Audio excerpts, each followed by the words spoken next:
तो वो कितने क्षेत्र में फैली हुई है, तीन बातें। फिर चौथे में उस मृदा का करेक्टर, पांचवे के अंदर वो किस फसल के लिए उपयोगी है। मेन करेक्टर ये है, 4-5 पॉइंट याद रखना, इन्हीं में से क्वेश्चन। पहली पर्वतीय आवश्यक शर्त 2000 से 3000 मीटर ऊंचा, तो भारत के 7 क्षेत्र कौन से? लद्दाख, जम्मू कश्मीर, हिमाचल प्रदेश, 4 इधर और सिक्किम, पश्चिम बंगाल और अरुणाचल प्रदेश, 3 उधर 7 हो गए। फिर क्या था इसका नेचर, या इनके कितने में तो 2 लाख। नेचर क्या था? पहाड़ी ढलानों पर है, इसलिए इसकी परत है वो मोटी नहीं है, पतली है, छिछली अपरिपक्व और नवीन मृदा है, ऐसा इसको कहा जाता है। कौन सी फसलों के लिए उपयुक्त है? तो बागानी फसलें। कौन सी? इधर वाले बागानों में चाय कॉफी, इधर वाले में, ये थोड़े थोड़े क्षेत्रों के हिसाब से याद रखना, गलत भी नहीं होगा और क्वेश्चन के अंदर और बारीकी आएगी तो भी ये सही होगा। फिर ये किस नेचर की है? अम्लीय प्रकृति की। फिर दूसरी मृदा थी मरुस्थलीय। शर्त क्या थी? 50 से कम उच्च तापमान। कौन सा भाग? भारत के 4 राज्य, पंजाब, हरियाणा, राजस्थान और उत्तर प्रदेश। इनके कितने क्षेत्र में? 1.42 से लगभग 1.5 लाख, लगभग 1.5 लाख। इस मृदा का कैरेक्टर क्या था? इसके कण मोटे थे, इसलिए इसकी जल धारण क्षमता कम थी, इसलिए इसमें कौन सी फसलें ली जाएगी? कम वर्षा, कम पानी की आवश्यकता, शुष्क नहीं, कम पानी की आवश्यकता वाली फसलें ली जाएगी। फिर कौन सी फसलें? तो अपन इसमें तीसरी, अम्लीय या क्षारीय मृदा। कहां पर? जहां पर अति सिंचाई की जाती हो या जल की निकासी समुचित नहीं हो।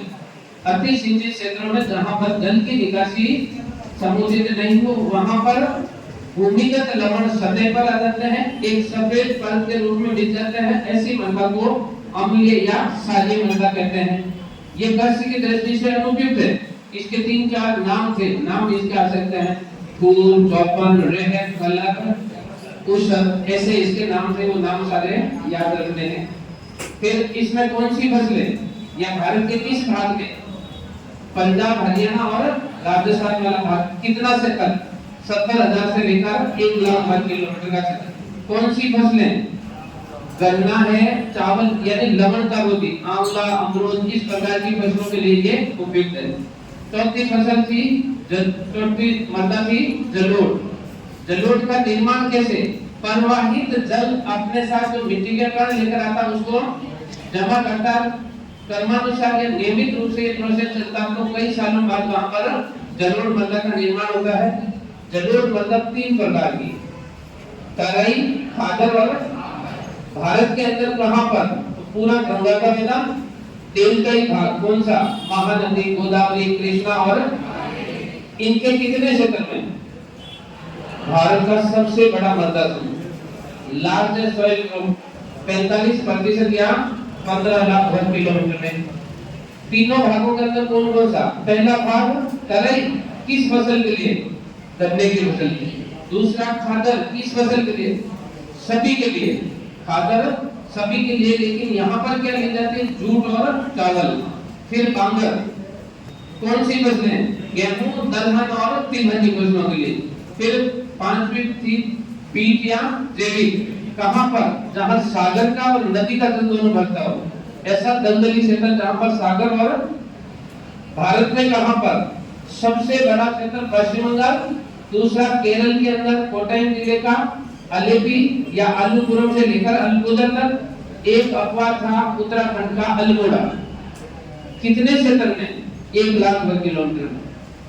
अम्लीय प्रकृति की काली मृदा है, चावल की कृषि की जाती है इसमें। फिर इसके बाद में थी काली मृदा, नंबर 6 में। कैसे बनती है? बैसाल्ट चट्टानों के विघटन और वियोजन से। कितने क्षेत्र में? भारत के 5 लाख वर्ग किलोमीटर के 9 राज्यों में। कौन से 9 राज्य?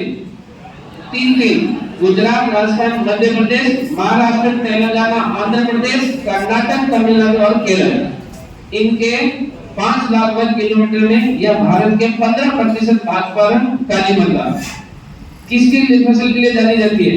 कपास। कौन से अक्षांशों में? 10 से 25, 73 से 80।